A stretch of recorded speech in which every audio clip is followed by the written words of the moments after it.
Howdy, folks, and welcome to today's edition of the Strictly Muscles Chronicles.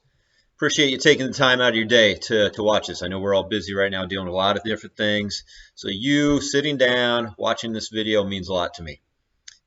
Thank you for leaving comments on the YouTube page and on the Facebook, sharing the post.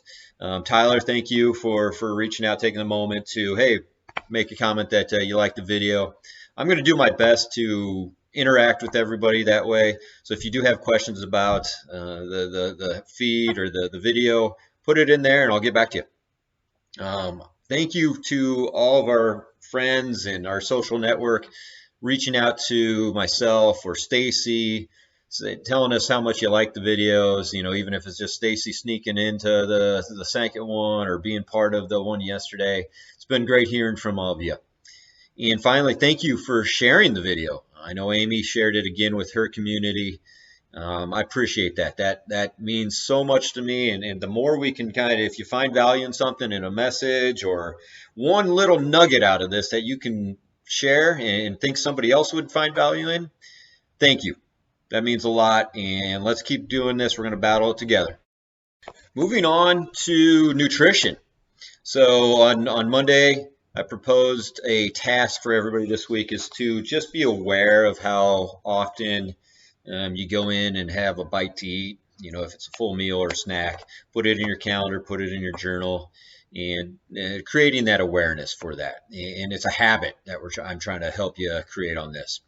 And that goes into the quote for today. I actually pulled this out. This is one of my favorites. This is from Epictetus as well, and it is, progress is not achieved by luck or accident, but by working on yourself daily. So just make it a daily habit, and we'll get better at it.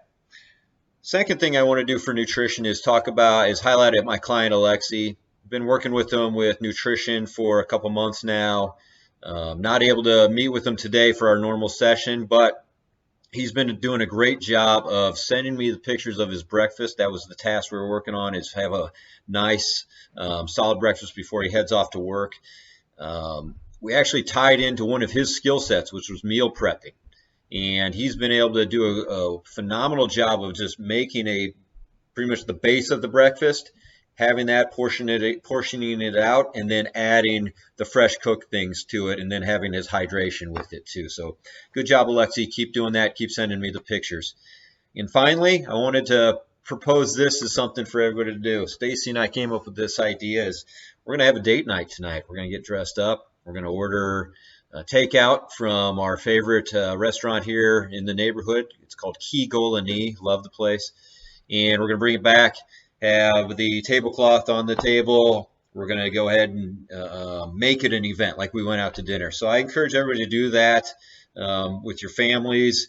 Put the tablecloth down, make it a little bit fancier, make it an occasion. Something I thought for that you could do is print up a menu of what you're going to do and make it like you're at a restaurant, even though you only have one or two things, but have some fun with it. If you do that, please share what you do on the Facebook post.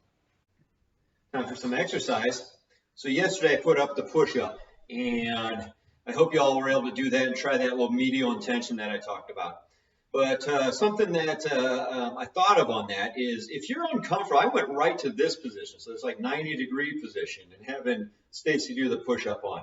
Well, realize that you have 90 degrees or 90 options essentially of where you can put your arm in this plane to make that to make it potentially more comfortable for your shoulder.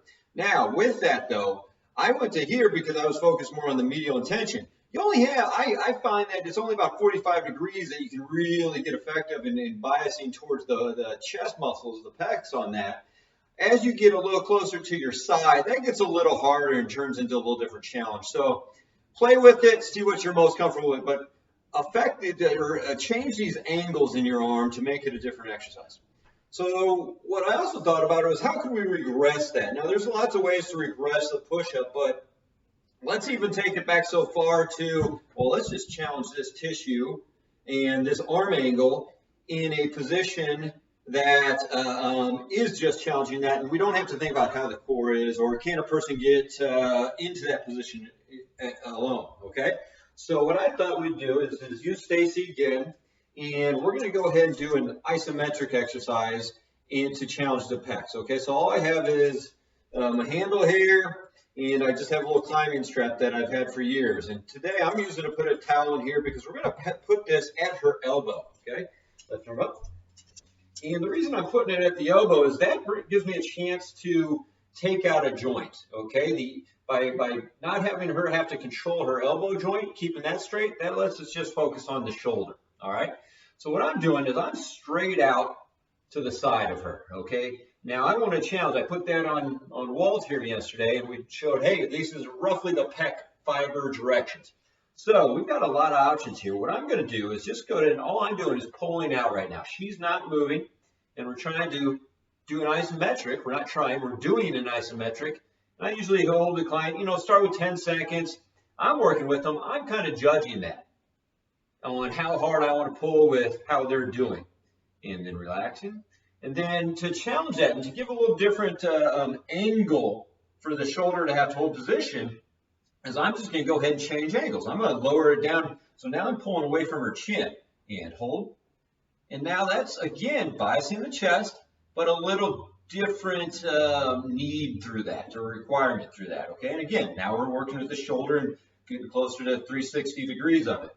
And I'm going to go here, and I'm going to come up, and I'm pulling kind of from the bottom of her rib cage, or that middle point, that xiphoid process there. And I'm pulling away from that. Again, just trying to bias the tissues a little bit differently. So we did the lying version here. Now I'm going to have her to go into the seated version.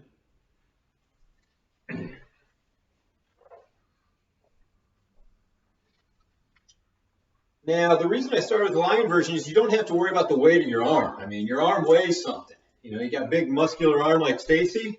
It's gonna have some challenge there for her shoulders and her deltoid muscles. So I wanted to try to bias that out of it. Now we're up, and we're going to have to take that into account, which isn't a bad thing, just something to think about. What I'm going to do is the same arm position, same position for the resistance. So arm up for me, putting it above her elbow. And what I want to do in this position, though, because I can really kind of play with that, is where's her shoulder blade? So go ahead and retract your shoulder blade, or pull your shoulder blade back to the middle. Now just stay right there. And I'm going to, again, do the same things that I was doing here.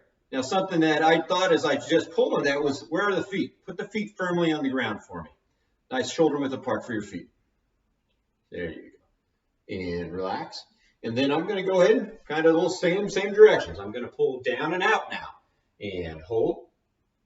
So again, now trying to challenge the pec fibers that attach more to the collarbone. Now again, I'm just doing 10 seconds. I'm doing a little bit of a challenge here. It's probably pretty easy for a big, strong person like Stacy. And I'm relaxing. And I don't say that jokingly. She is actually pretty strong. And then I'm pulling up and out. Okay. So try that.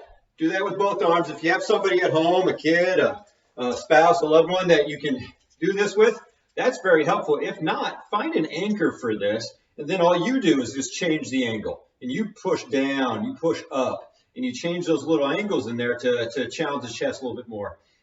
This is a regression for somebody who's not able to do the push-up. You can just go ahead and do something to challenge the shoulder and the chest muscles. Now it's time for a thought exercise. So each day, I'm doing my best to make time to learn. And yesterday, I took the time to watch a YouTube live presentation by some experts in the fitness field and the impact of coronavirus on the fitness field and how to navigate this. Now, it wasn't the business stuff and everything like that I really took from it. What I took from it was something John Berardi mentioned. John Berardi is the founder of Precision Nutrition and Change Makers Academy. And he brought up something about empathy. Now, I'm bringing this up because it literally kind of punched me in my big nose when he said this and he covered this. It's human nature, and it's not something for anybody to be ashamed of. And I'm not bringing this up for that reason.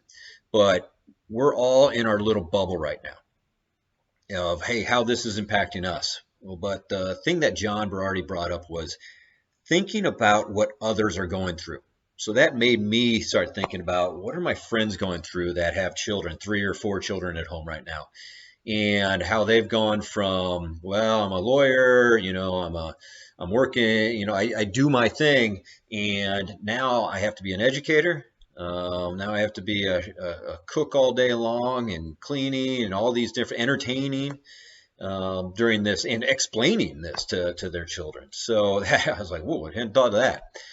The other thing that popped in my head, what about people going through, and I have a friend doing this right now, going through cancer treatment and being told that, hey, well, your surgery is kind of non-essential. So, or just the worry of going to the hospital because the weakened immune system. So my thought is kind of just passing that along. What I learned from John Berardi is to sit down for about 5 minutes and think about that. Think about what other people are doing. Again, not to shame anybody. We all did it. But I tell you what made me think about it is like, well, my not being able to travel for a little while, not a big deal. Be thankful for the amount of time I was able to travel and we were able to travel and see you in person and explore the world. So that just, the thing is zoom out of your bubble and see the world from another's perspective. That's kind of the task today for mindset. Thanks, folks. I'll talk to you tomorrow. Again, thank you for finding little nuggets in this. I'm glad you are and sharing it with your community.